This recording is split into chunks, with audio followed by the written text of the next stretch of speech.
E aí eu entro aqui para a questão da neuroplasticidade, que seria a nossa principal ponte, saindo dessa base da neurociências para compreender o que eu vou falar agora.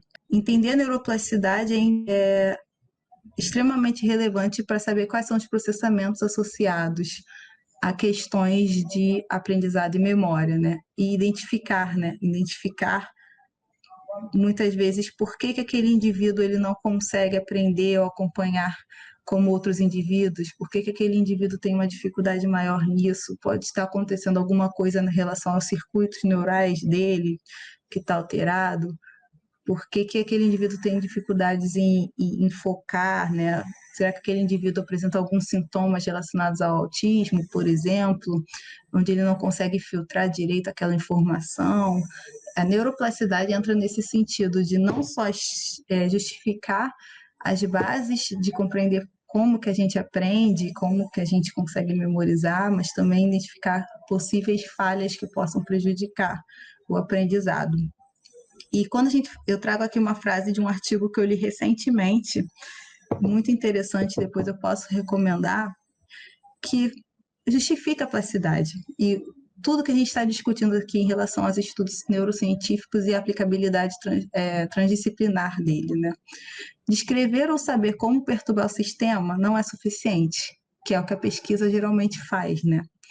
A neurociência ela precisa do comportamento para entender o funcionamento do cérebro enquanto ele interage com o mundo. Essa interação com o mundo, com o ambiente, é o que vai justificar essa neuroplasticidade. E, afinal, o que seria dizer que um cérebro é plástico? O que seria dizer que o cérebro possui uma capacidade neuroplástica? Eu trago essa figura novamente para destacar que o fato do cérebro ser plástico é também uma das principais diferenciações entre o cérebro e o computador e a máquina. O cérebro ele é capaz de se reorganizar, de se readaptar, modificar os seus circuitos. Dizer que o cérebro é plástico é justamente isso. Ele é capaz de se transformar, de se adaptar de acordo com os contextos, né? A gente é capaz de desenhar novos caminhos pelo nosso cérebro, formar novos circuitos. Isso é determinado pelo ambiente, pelos estímulos que a gente sofre no ambiente, pelas experiências que a gente se expõe.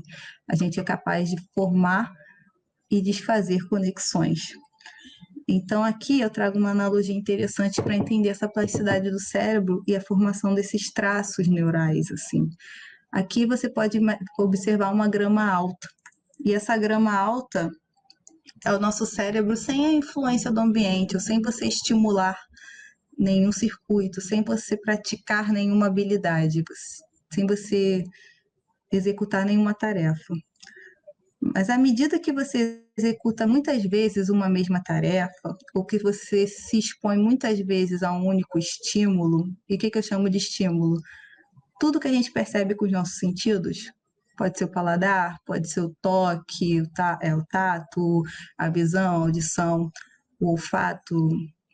Quando você é estimulado muitas vezes, você começa a traçar um caminho. Você percorrendo um caminho muitas e muitas vezes por essa grama, você consegue formar uma trilha. E essa trilha ela permanece ali. Você fortalece esse caminho nessa grama. E é a mesma coisa que você faz no cérebro quando você estimula muito um único circuito. Quando você pratica muito uma atividade, você treina, por exemplo, você vai formando trilhas no seu cérebro. E essas trilhas vão ficando cada vez mais marcadas, mais fortalecidas, mais presentes. E se você para de estimular, se você para de se expor àquele treino, ou se expor àquele estímulo do ambiente, aquela informação sensorial, você pode enfraquecer aquela trilha, a grama pode crescer novamente, você pode perder aquela informação. E o fato do cérebro ser plástico é justamente essa capacidade que a gente tem de formar essas trilhas nos nossos circuitos neurais, formar as trilhas e também de perder as trilhas. Então, a gente também aqui está trabalhando do mesmo jeito que a gente fez o balanço entre excitatório e inibitório há pouco tempo atrás. A formação e a eliminação dessas trilhas também atuam em balanço, elas são igualmente importantes. Não é uma questão só de formar trilhas, apagar as trilhas também é importante. Mas quanto mais você estimula, quanto mais você se expõe ao ambiente, quanto mais você pratica uma determinada tarefa, quanto mais você treina, mais você fortalece, mais visível é essa trilha, esse traço, esse circuito é fortalecido no seu cérebro. Então, por definição, a neuroplasticidade refere-se a como o seu sistema nervoso é capaz de se reorganizar em resposta a estímulos determinados pela experiência. Experiência é praticar uma habilidade, fazer uma leitura, estudar é uma experiência, se expor a estímulos visuais, estímulos auditivos, a natureza, todos os estímulos sensoriais, eles são experiências, se expor ao ambiente. E a neuroplasticidade ela é muito importante ao longo da construção do sistema nervoso central, ao longo do desenvolvimento e em circuitos mais maduros, na aquisição de memória, importante para o aprendizado, né, o desenvolvimento de novas habilidades, de novas capacidades e também resposta adaptativa a lesões. Então, a neuroplasticidade é essa capacidade resiliente que o cérebro tem de formar novos circuitos e ficar buscando estratégias que sejam favoráveis para a sua melhor performance em determinada habilidade ou em determinada circunstância. E nem sempre a neuroplasticidade é boa. Tem a questão do contexto. Sempre leve em consideração o contexto. O contexto ele pode fazer com que você reforce circuitos que sejam positivos, que façam você adquirir novas habilidades. Ao mesmo tempo, existem contextos que são negativos, quando você reforça, por exemplo, pensamentos negativos. Quando você tem problemas de depressão, problemas de ansiedade, você acaba fortalecendo aquela trilha do pensamento de que algo muito ruim vai acontecer e você só consegue acreditar naquilo. Isso é um fortalecimento de um circuito que está te trazendo um prejuízo, é uma plasticidade mal adaptativa. Né? Tem alguns exemplos, né? Dependência de drogas, por exemplo, dependência de substâncias químicas também é uma neuroplasticidade associada a um contexto negativo, onde você fortalece um circuito, que é o circuito da recompensa, onde você fica dependente daquela substância química para você adquirir uma sensação prazerosa. Então, o ideal seria enfraquecer aquele circuito, né? Eliminar aquele traço no seu cérebro, né? Essa trilha. Então, existe, dentro disso que a gente veio conversando um pouquinho, que o Daniel pontuou em alguns momentos, existe muito sensacionalismo por trás da neuroplasticidade, principalmente na questão de aprendizado, de memória, de performance cognitiva, como se a neuroplasticidade fosse sempre positiva, sempre estabelecer um traço forte, se fosse bom. E aí eu estou querendo pontuar que não é sempre bom, tem que sempre avaliar o contexto. Falando rapidamente na questão de balanços dentro da construção do sistema nervoso central, o balanço no quesito da neuroplasticidade, quando a gente está em formação, no período embrionário, nosso cérebro está em desenvolvimento, né? Há diversas etapas em janelas de tempo específicas, né? Essas etapas são orquestradas para formar esse padrão de complexidade, né? Tão bem definido para executar funções tão complexas, né? Difíceis, né? E no desenvolvimento há etapas que são relacionadas à formação de novas células, à formação dos neurônios, o comprometimento desses neurônios com as linhagens celulares, né? Que progenitor, né? Que célula novinha, aquela célula que ainda não sabe se vai virar um neurônio, se vai virar um astrócito, se vai virar um oligodendrócito, são várias células no sistema nervoso central. Então, tem essas etapas onde as células progenitoras vão se diferenciar em células mais específicas, e uma vez que haja já uma quantidade bastante relevante de neurônios, muitas células se formaram, essas células elas vão formar as conexões, né? As sinapses, as comunicações, elas vão interagir entre elas. E no processo de desenvolvimento, né, isso começa no período embrionário e após eu nascer continua acontecendo a formação dessas novas sinapses e a formação de neurônios. E a gente acaba que acontece que isso tudo tem que ser contrabalançado, porque o sistema ele se forma em excessos, digamos assim. O neurônio, os neurônios, as células neuronais, elas são formadas em grandes quantidades e as sinapses também são formadas em grandes quantidades. A gente tem excessos de neurônios e excessos de sinapses quando a gente nasce e nos primeiros anos do desenvolvimento.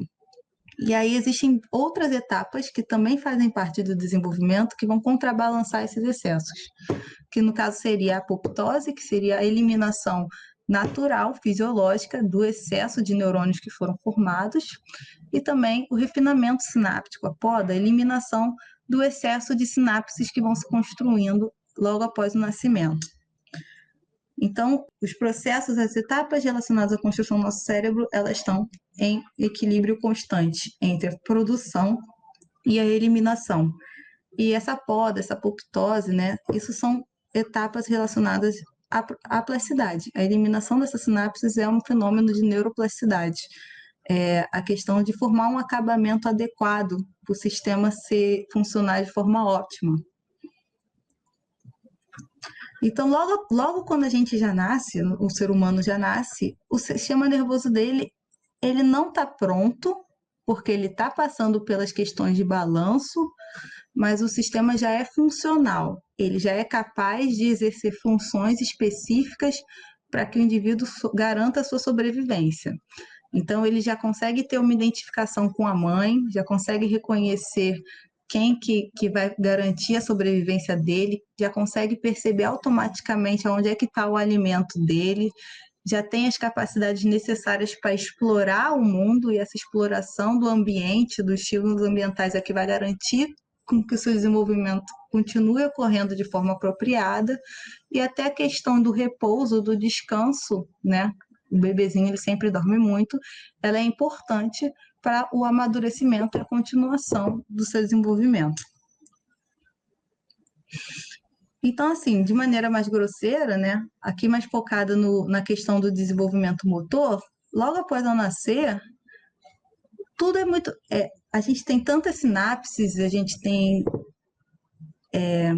tantas células, o sistema nervoso ele está pronto, mas ele está grosseiro ainda, né? Ele não está preparado para executar funções mais refinadas, né? Mais elaboradas.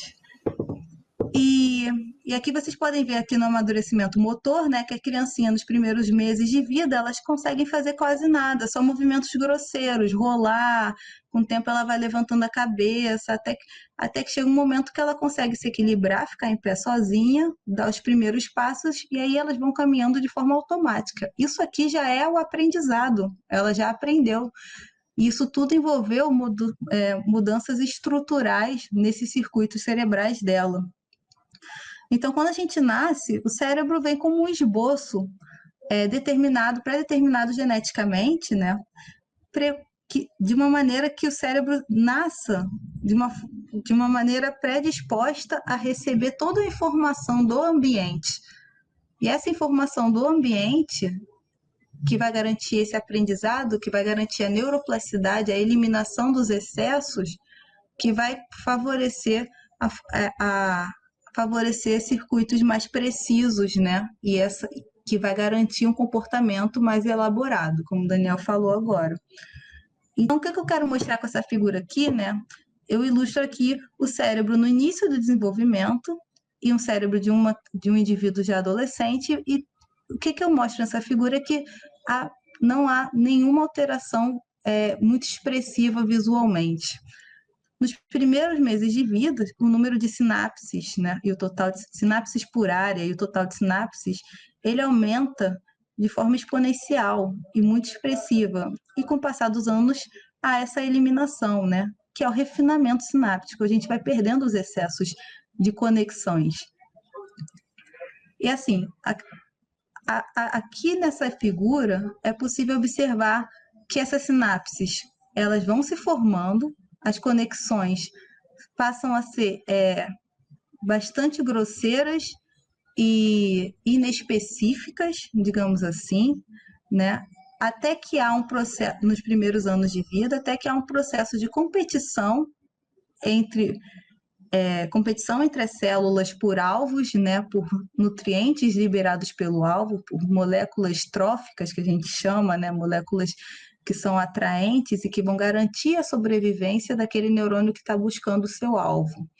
Esses neurônios competem por esse alvo, né, por essas moléculas, e aqueles que não conseguem alcançar o alvo, eles são eliminados. Isso é um processo, esse processo de eliminação é um processo altamente normal, fisiológico, necessário para que o comportamento ele seja elaborado, ele possa ser refinado, né? Preciso. Você poder pegar um copo de uma maneira precisa. A gente faz coisas tão naturalmente na nossa rotina, a gente pega um copo, pega um prato, a gente usa um talher, mas é como se eu fizesse analogia a uma pessoa que não consegue ter essa precisão do comportamento, do movimento. No caso, é o comportamento motor, por exemplo. A gente faz automaticamente, mas imagina, pensa no indivíduo de Parkinson, né? Saindo dessa questão do desenvolvimento, a dificuldade que ele tem de executar de forma refinada e precisa esse movimento.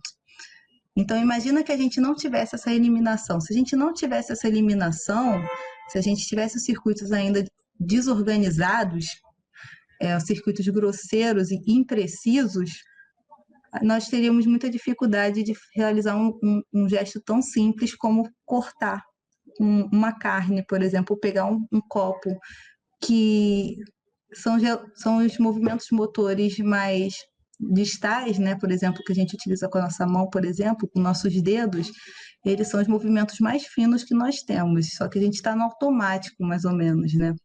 Então a gente não percebe, mas a complexidade para executar esses movimentos tão finos e tão precisos, escrever, tudo dependeu de plasticidade, de formação de circuitos específicos e a eliminação dos excessos dos circuitos que podem atrapalhar esse movimento fino. Então, o que acontece? Que a nossa conectividade ela vai ser determinada geneticamente, o sistema vai nascer como um rascunho, pré-organizado para poder receber a informação ambiental, que aí sim, esses estímulos do ambiente, né, essas experiências às quais somos expostos, vai permitir com que a gente apare essas arestas, apare esses excessos e torne o circuito muito mais preciso, muito mais específico. Então, é a experiência que vai organizar esses circuitos. E eu trago essa analogia aqui para vocês visualizarem melhor, né? Como que a gente nasce e há o excesso de sinapses, é como se fosse esse poste cheio de fios, cheio de gatos, e como que esses circuitos, com o passar do tempo, vão sendo eliminados, e a gente consegue ter uma transmissão da informação para as áreas cerebrais específicas ou para a célula específica de uma maneira muito mais direcionada e precisa mesmo, né? A gente retira esse background, a gente remove todos esses ruídos que pode atrapalhar, né? O sistema remove, né? A neuroplasticidade elimina esses circuitos que podem atrapalhar a transmissão da informação de uma maneira precisa. Então, a informação visual, ela consegue alcançar o córtex occipital, por exemplo, sem se desviar, sem se perder, sem ter interferência de outros circuitos, e a gente consegue ter uma definição adequada daquilo que a gente está vendo e uma percepção adequada das bordas, das cores e dos contrastes, porque os ruídos foram eliminados, por exemplo. E esse conceito acaba sendo importante na neuroplasticidade, né? Porque eu estou trabalhando aqui com períodos específicos do desenvolvimento, né?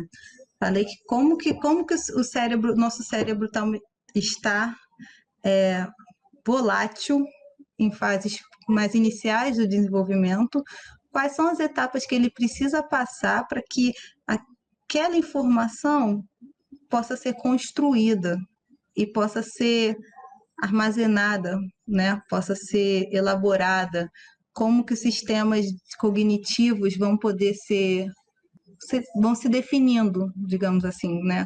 Como que a circuitaria neural, né? E essas conexões, elas vão poder determinar aquele comportamento de uma maneira apropriada.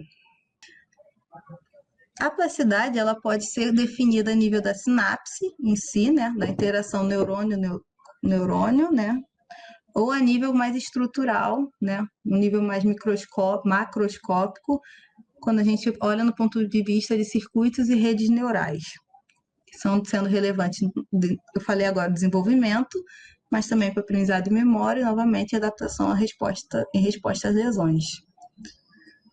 Então, em 1949, Donald Hebb ele propôs a teoria hebbiana, né, que definiu as bases da neuroplasticidade, muito aplicadas, né, principalmente na questão da memória, em regiões do hipocampo, que é a definição de LTP e LTD, potenciação de longa duração e depressão de longa duração. A nível de sinapses, né, a LTP, a gente diz, né, Hebb diz, na verdade, né, que ela se refere ao fato de células que são capazes de disparar de forma sincronizadas serem capazes de se fortalecer. É o estabelecimento daquela trilha, naquela nossa grama alta. É a sincronia da resposta. Qual a analogia que eu gosto de fazer para entender melhor? Imagina-se dois neurônios ou duas pessoas conversando, né, liberando sinapses, e o tempo da conversa, a conversa é uma conversa prazerosa, é uma conversa que ela tende a se estabelecer, porque tem uma pessoa falando e outra pessoa ouvindo, e cada uma tem o seu tempo de fala apropriado. Quando eu parar de falar, você vai começar a falar, e vice-versa.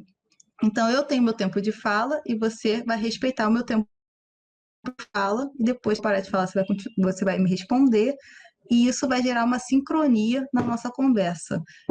O timing, né, o tempo de disparo, o tempo de liberação para essa conversa, desses neurotransmissores, ele é sincronizado com o seu tempo de resposta. E essa conversa vai ser uma conversa prazerosa, de maneira que ela vai tentar se fortalecer, se estabelecer, e a gente vai querer continuar conversando. Quando a gente fala de uma depressão de longa duração, a gente está falando de uma conversa que não é muito eficiente, não é uma conversa muito prazerosa.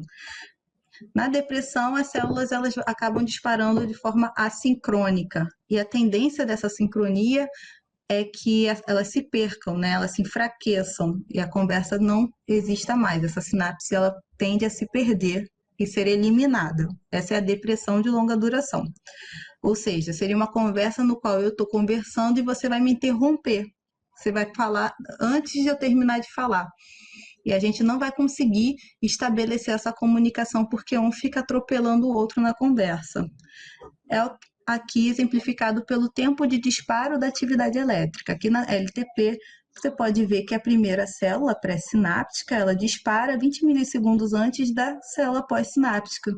Quer dizer que há uma sincronia de resposta, onde há uma interação entre a liberação de neurotransmissores que vai incentivar, vai gerar um looping, né? Um ciclo de resposta no qual essa célula pré-sináptica vai acabar disponibilizando mais recursos, mais receptores para que essa conversa continue a acontecer e essa resposta seja muito eficiente. Então, essa sinapse ela vai se estabelecer e ela vai ser eficaz e ela vai vingar, ela vai ficar ali. Enquanto na LTD, a conversa fica sincrônica, né? Há um tempo irregular de disparo, né? A célula pré-sináptica, ela dispara, sendo que a pós-sináptica já está disparando, então não está respeitando a sincronização pela célula pré-sináptica, de maneira que há um enfraquecimento, né? Com a redução da disponibilidade de receptores e a tendência a essa célula a ser eliminada. E a nível estrutural, quando ocorre uma LTP, a nível de circuitos, a gente diz que há um sprout, uma arborização, formação de novas interações, de novas sinapses, né? Há uma reorganização da estrutura dos circuitos, formação de novos dendritos para interagir com outras células, com outras sinapses. E quando a LTD a nível estrutural, a nível mais macroscópico, digamos assim, né, nos circuitos, há uma eliminação, é o refinamento sináptico, a perda, a sinapse, a célula pré-sináptica ela é eliminada porque ela não está conseguindo promover a interação nem a captação de fatores específicos da célula pós-sináptica. Reforçando que tanto a LTP quanto a LTD são igualmente importantes para o processo de aprendizado e memória, né? E dentre outras funções fisiológicas do nosso organismo. Eu acabei de focar muito no desenvolvimento, na importância da LTD para a eliminação das sinapses, né? Para um funcionamento adequado dos circuitos neurais, desenvolvimento adequado. E aqui vocês podem ver aqui, né, um exemplo, um GIF mostrando, né, sinapses se formando, sinapses sendo eliminadas a nível de espículas dendríticas, né, que são esses pontos no dendrito onde vai ocorrer as sinapses, né, a interação com outras células, o axônio de outras células. E o conceito que é bastante importante a nível de neuroeducação, digamos assim, né, quando você se pergunta por que crianças são esponjinhas, né? Crianças, elas absorvem tanta informação e por que adultos ou pessoas mais velhas, na terceira idade, elas acabam tendo muita dificuldade de aprender alguma coisa, né? Esse conceito, né, é uma das perguntas que a neurociência ela estuda, está diretamente relacionado ao conceito de períodos críticos do desenvolvimento. E compreender os períodos críticos do desenvolvimento, ele também vem para desmistificar alguns conceitos que já estão pré-estabelecidos. Porque, como eu comentei, pessoas adultas e pessoas mais idosas, elas têm, sim, alguma dificuldade para aprender. Mas tem pessoas que acham que elas não aprendem mais, porque elas estão fora do período crítico. O período crítico é uma janela temporal do desenvolvimento onde essas sinapses, esses circuitos, eles são mais flexíveis, eles são mais suscetíveis, vulneráveis à influência ambiental, sensorial, né? A informação do ambiente, do sensor, é capaz de modular esse circuito de uma forma muito fácil, né? E a plasticidade, ela vai ocorrer de forma bastante intensa, né? A formação e a eliminação das sinapses ocorrem em uma taxa muito rápida, muito intensa, muito robusta. E essas janelas são delimitadas para aquisição de diferentes habilidades. Por exemplo, né, no período da concepção até mais ou menos o segundo ano de vida, já se definiu que são períodos críticos associados a desenvolvimento da função sensorial e da função motora, né? Quando você é estimulado visualmente, na audição, no tato, no aprendizado motor, onde as janelas desses circuitos cerebrais específicos para aquisição destas habilidades, elas estão mais intensas, a plasticidade é mais intensa, os circuitos são mais lábeis, né? E em seguida, logo em seguida, vocês podem ver aqui, né, o período crítico relacionado à aquisição de linguagem. Olha que interessante, a linguagem, de fato, ela tem uma plasticidade mais intensa em fases posterior ao período onde já se estabeleceu a capacidade de função motora e sensorial, porque a linguagem depende, a aquisição da habilidade da linguagem, o aprendizado, aprender, né, a linguagem, ela depende que o indivíduo tenha capacidades sensoriais e motoras, que ele seja capaz de ouvir, seja capaz de visualizar o movimento labial, visualizar as letras, capaz de imitar, né, o outro. O indivíduo aprende vendo, visualizando e ouvindo, utiliza muito a audição para desenvolver a habilidade da linguagem. Então, não seria capaz de desenvolver essa habilidade se ele não tivesse adquirido já as habilidades sensório-motoras, né?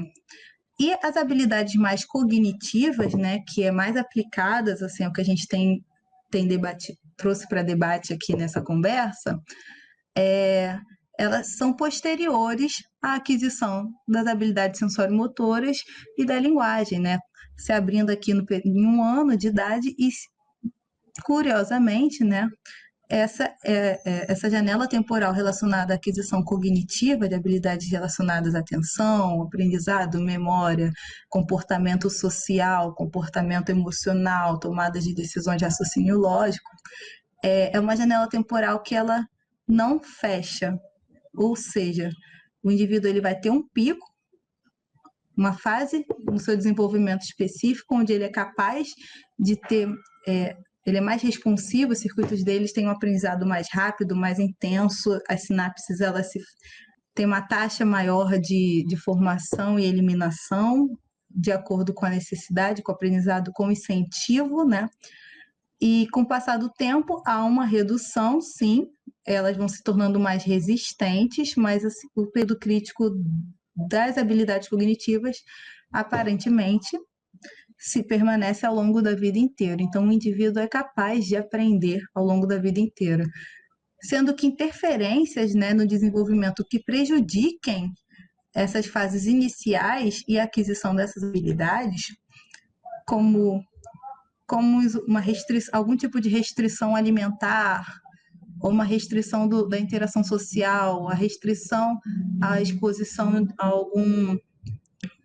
as crianças que não podem brincar ou que têm algum tipo de negligência afetiva, por exemplo, que possa prejudicar essas janelas temporais de desenvolvimento, né? Os períodos críticos desses desenvolvimentos básicos, dessas habilidades básicas, pode prejudicar, pode desencadear, né, uma reação em cadeia e prejudicar a aquisição das habilidades posteriores, né? Então é como se fosse uma pirâmide, né? A linguagem depende da função motor-sensorial e as habilidades cognitivas dependem das funções da linguagem e das funções primárias sensório-motoras, né? Essas funções primárias sendo as mais relevantes para garantir aquela sobrevivência inicial mesmo, né? E aí vai sendo uma construção, vai sendo um bloquinho em cima de bloquinho. Você adquire uma habilidade que é necessária para adquirir outra habilidade, que é necessária para adquirir outra habilidade. Luana, você tocou em dois pontos que eu acho relevante a gente comentar. O primeiro é talvez o desafio do milênio, né? Que é as pessoas muito preocupadas como agirem diante de um cenário com tanta tecnologia, se as crianças desde muito cedo já querem televisão, já querem celular, já querem artefatos tecnológicos. E por esse gráfico, pela sua explicação, tem algo muito relevante e que a gente pode traduzir numa dica muito simples, que é as crianças nos primeiros anos de vida precisam experimentar coisas no aspecto motor, no aspecto mais lúdico, o máximo possível. Então, uma dica que eu acho que a gente pode trazer aqui é, se você tem filho pequeno, se você conhece alguém que tenha filho pequeno, deixe no máximo horário regulado para exposição à iluminação de aparelhos eletrônicos. Se você conseguir deixar essa criança pelo menos 1, 2 anos ou mais do que isso sem exposição a esses aparelhos, é melhor, desde que ela experimente cada vez mais a experiência lúdica, porque está no momento certinho dela se adaptar e desenvolver acuidade, ou seja, sensibilidade, habilidades mais finas, conseguir manipular objetos menores, ter uma evolução cognitiva maior exatamente nessa primeira fase da vida, nos primeiros anos da vida. Uma outra questão que você traz é a respeito dessa linha laranja do gráfico, que mostra que a neuroplasticidade está sempre ativada, está sempre presente, é sempre possível e que, portanto, as pessoas não precisam ficar com essa desculpa de, olha, não consigo mais aprender. Você tem mais dificuldade para aprender? Sim. Você demora mais para aprender do que uma criança, do que um jovem. No entanto, você tem habilidade e raciocínio crítico melhor para escolher no que você se dedicar. Agora, certamente, se dedicando repetidamente, se dedicando com consistência, você vai aprender, vai desenvolver essa habilidade e vai desenvolver de forma maior, inclusive, essa habilidade. Eu queria que você explorasse um pouquinho a respeito de o que acontece quando, por exemplo, a pessoa tem alguma deficiência visual, auditiva, desenvolvida durante a vida dela. E não nasceu com essa disfunção. Porque alguns estudos que a gente conhece no nosso grupo mostram que essa área do cérebro ela vai sendo ocupada pouco a pouco pelas experiências que estão demandando maior área e maior habilidade, maior quantidade de colônias de neurônio e bastante processamento. Como é que estão os estudos mais atuais a respeito disso? Porque muita gente deve se lembrar daquela frase, né? Ah, não, mas a pessoa que tem deficiência visual, ela ouve muito melhor. Porque como a interação dela com o mundo é muito mais auditiva, ela acaba gerando uma necessidade de adaptação do sistema cognitivo dela e, por isso, vai ter, sim, uma área maior de processamento auditivo. Como é que está isso? Exatamente, isso aí já foi demonstrado, é exatamente isso. Acho que eu não tenho uma figura aqui, mas o que acontece, né? Na percepção, a percepção visual, por exemplo, né? Ela está organizada em regiões específicas sensoriais, no córtex sensorial. E quando você elimina os circuitos que alcançam essa região, os circuitos adjacentes, eles tendem a ocupar essa região. Então, isso é um exemplo de contrabalanço, onde você perde uma informação sensorial e você consegue, a gente pode chamar de uma resiliência, né? Novas estratégias, digamos assim, uma nova estratégia onde os circuitos vizinhos, discriminados naquela região cortical do córtex, eles conseguem desenvolver um sprout, né, uma arborização estrutural. Então, novas sinapses elas se formam em relação a outras funções sensoriais. Então, o tato, por exemplo, né, desse indivíduo, né, ele vai se desenvolver muito mais, a capacidade tátil. É a questão da capacidade do indivíduo cego, mesmo uma cegueira adquirida, de ele rapidamente conseguir se adaptar à leitura em braille, né? E fazer a discriminação entre os pontos. O cérebro ele vai criando, por plasticidade, estratégias de reorganização para que ele consiga sobreviver, para que aquele indivíduo consiga sobreviver e se manter e perceber o mundo.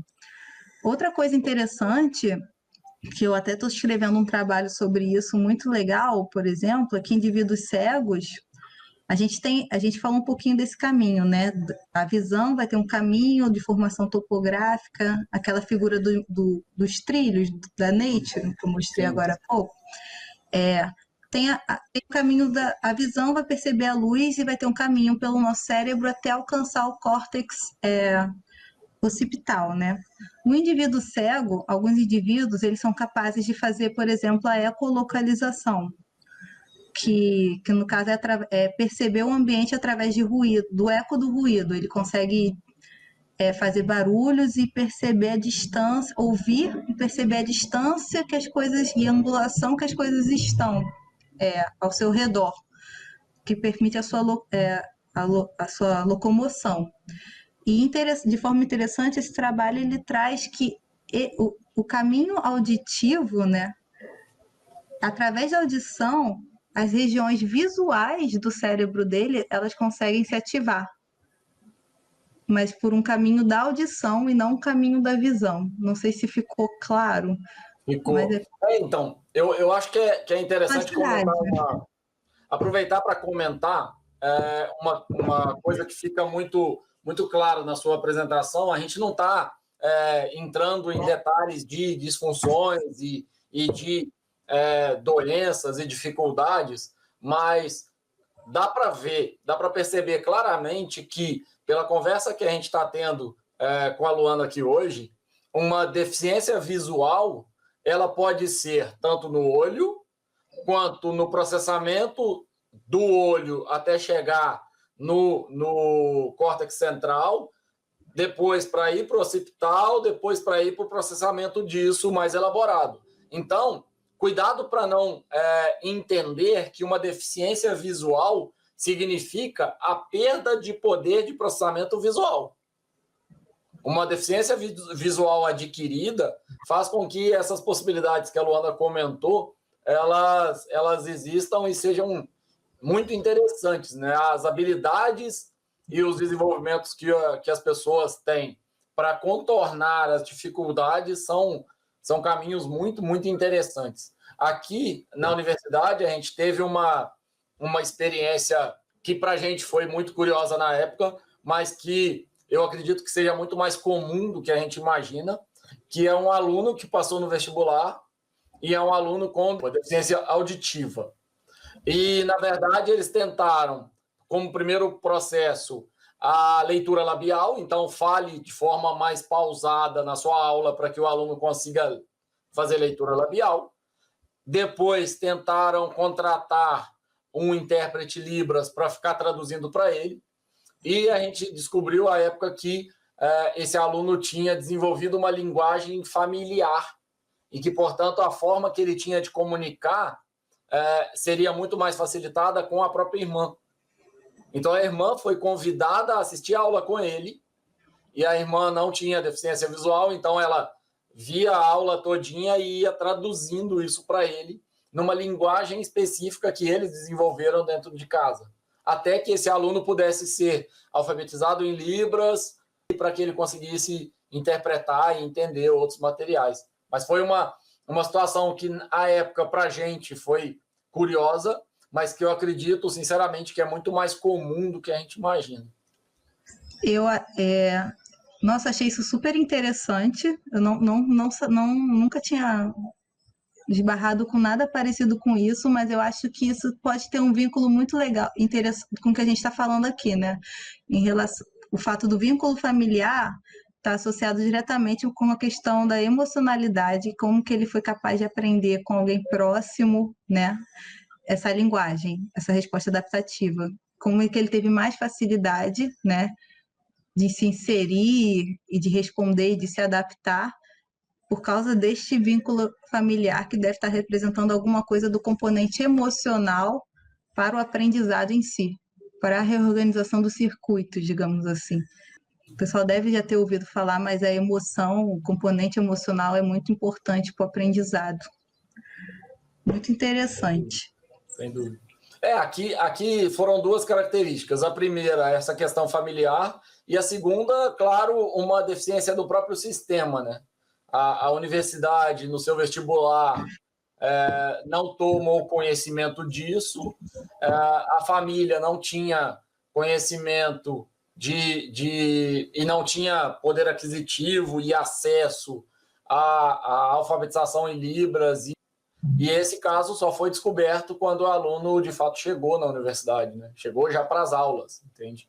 Então, gerou toda uma mobilização local com os vários profissionais de saúde que estavam envolvidos para tentar encontrar alternativas. As alternativas iniciais encontradas não serviam, porque eram alternativas do tipo, vamos contratar alguém para dar aula em Libras para ele, mas esqueceram de perguntar se ele era alfabetizado em Libras e aos poucos a gente foi descobrindo que a alternativa mais adequada era, de fato, sincronizar as atividades dele com as atividades da irmã, para que ele pudesse cursar, na época, se eu me lembro, o curso de Física.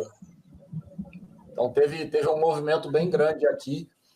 E, inclusive, desculpa te interromper, mas só para comentar a respeito disso, no Paraná, antes de vir para cá, eu descobri 8 casos de daltonismo, que a universidade também não conhecia, a partir de um caso muito curioso, porque eu sempre gostei da área de cognição e eu sempre tive um olhar bem atento aos meus alunos para ver comportamento, para ver disponibilidade, acessibilidade, acesso ao conteúdo, para ver se estavam prestando atenção, mas não apenas se eles perguntavam ou participavam. Eu olhava muito para a questão postural mesmo.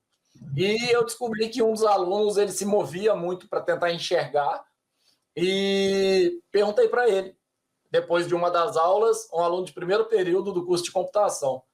Falei, olha, por que você não senta mais na frente? Eu estou percebendo que aqui atrás está sendo mais difícil para você absorver o conteúdo e tal.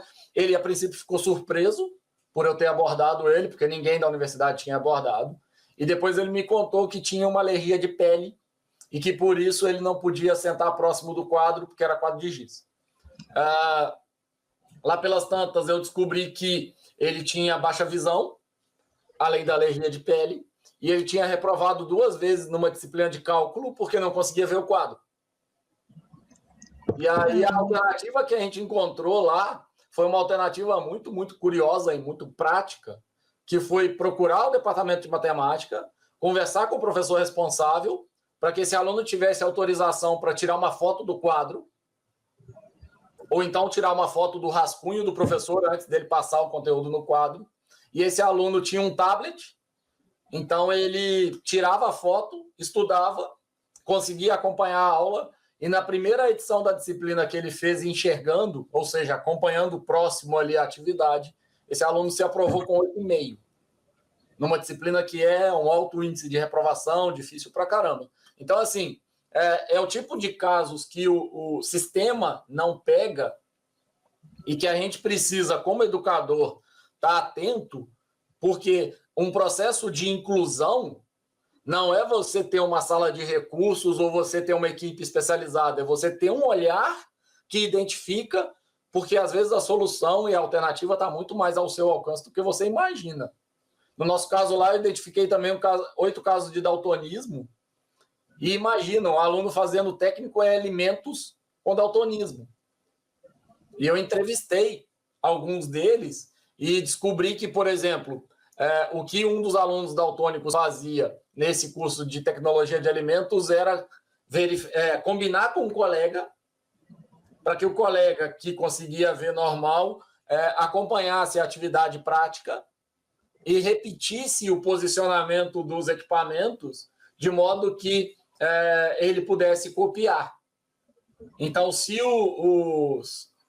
as pipetas, né, se os recipientes deles estivessem numa ordem de cores diferente, o amigo dele ficava na diagonal e mudava a ordem para que esse aluno passasse. E esse aluno... E olha, é muito curioso, porque eu estou falando da realidade da segunda ou terceira maior cidade do estado do Paraná, numa universidade que tinha dentista disponível para a comunidade acadêmica, que tinha psicólogo, psicopedagogo, toda uma sala de assistência social, e não tinha conhecimento desses 9 casos que eu acabei de dizer. Então, assim, não é porque a sua escola não tem um aparato completo disso, é porque falta muito, e muitas das vezes, esse olhar crítico, esse olhar atento, perguntar, entender a realidade, porque às vezes você vai identificar características que são fáceis de contornar, outras que nem são tão fáceis assim de contornar, mas você vai conseguir pedir ajuda e conseguir, de fato, entender se a aprendizagem desses alunos não está acontecendo a contento por uma disfunção ou por uma questão relacionada à sua abordagem e apresentação de conteúdo. Nesses casos que eu estou falando, não tem nada a ver com a aula do professor ser melhor ou pior, com o aluno estar atento ou desatento, com o aluno estar participativo ou não estar participativo. A gente está falando de dificuldades para acompanhar em função de uma disfunção, de algum mau funcionamento, alguma característica especial, que pode facilmente ser contornada se você conhece. Perfeito, perfeito. Eu acho que todos esses exemplos que você citou estão justificando a nossa conversa aqui. O que eu falei até agora instrumentaliza o educador, né, para ser capaz de perceber que alguma coisa pode estar errada e o porquê, né? As dificuldades, pode ter alterações no neurodesenvolvimento, essa questão da eliminação da sinapse do desenvolvimento. A falha dessas eliminações estão relacionadas com o autismo. É uma das principais causas. Esse desequilíbrio excitatório e inibitório dos circuitos também está relacionado com o autismo. Cada vez mais tem alunos autistas. Muitas vezes tem a questão do estereótipo, do estigma, e eles não se assumem, mas é comum ter alunos autistas na universidade, lá sentado nas primeiras disciplinas, fazendo cursos mais variados que tem, assim. Lá na UF, a professora Priscila, que trabalha comigo, ela já conseguiu, durante a aula dela, observar um aluno que era autista, e ele se sentiu à vontade para, na aula dela, se identificar, e ninguém sabia que ele era autista, assim. E isso que você fez é isso. Os professores acabaram sendo capazes de perceber e de promover, de indicar estratégias. A questão da inclusão vai partir do professor da universidade, principalmente. Isso a equipe de pesquisadores e professores que estão promovendo cada vez mais a relevância da inclusão dentro da universidade. É isso que eu tenho observado, vai partir dos educadores mesmo. Não adianta nem ficar esperando alguma coisa mais superior do governo, da reitoria. O professor é que tem que ficar batalhando e brigando mesmo lá dentro para fazer essa inserção. E por vezes esse professor vai identificar um aluno com transtorno autista, por exemplo, que é um aluno com altíssimo potencial e altíssimo desenvolvimento. Eu conheço alguns casos aqui na região, por exemplo, de desenho. Alunos que têm habilidades muito, muito avançadas de desenho e têm transtorno do espectro autista. Então, assim... Eles não falam. Eles não falam, né? Exatamente, porque existe uma noção de que se a pessoa tem alguma disfunção, ela precisa de tratamento e ela não tem habilidade para acompanhar a maioria. Quando, na verdade, ela precisa só ser entendida. Se ela tem alguma limitação, isso precisa de um acompanhamento. No entanto, o entender e buscar o acompanhamento tem uma distância muito grande. O educador pode incluir, a gente acabou de ter no Grupo TEC um aluno com 20% de visão sendo formado, concluindo o curso superior, sem nenhuma adaptação no curso superior para a aula dele. A única coisa, dois fatos relevantes desse aluno foram, primeiro, teve um dia que ele se incomodou com as cores da minha camisa, e eu só percebi isso porque quando você começa a aula, a turma já está montada numa posição de sala e, por algum motivo, um dos alunos trocou de posição, acenda uma exclamação amarela na sua cabeça e vai tentar descobrir o porquê. Não é natural, não é normal. E isso aconteceu numa aula minha, eu fui atrás, conversei com ele para tentar entender porquê, e eu descobri que as cores da minha camisa, e por coincidência era uma camisa em alusão a deficiência e coisas desse tipo, estavam incomodando e confundindo ele não estava conseguindo prestar atenção no conteúdo. E a resposta que ele me deu foi: eu prefiro sentar aqui atrás e não enxergar seu quadro, mas ouvir a sua aula. E olha, eu estou falando de um professor que é extremamente crítico. E aí esse mesmo aluno apareceu num mini curso que a gente ofereceu, que era um mini curso de desenvolvimento de jogos.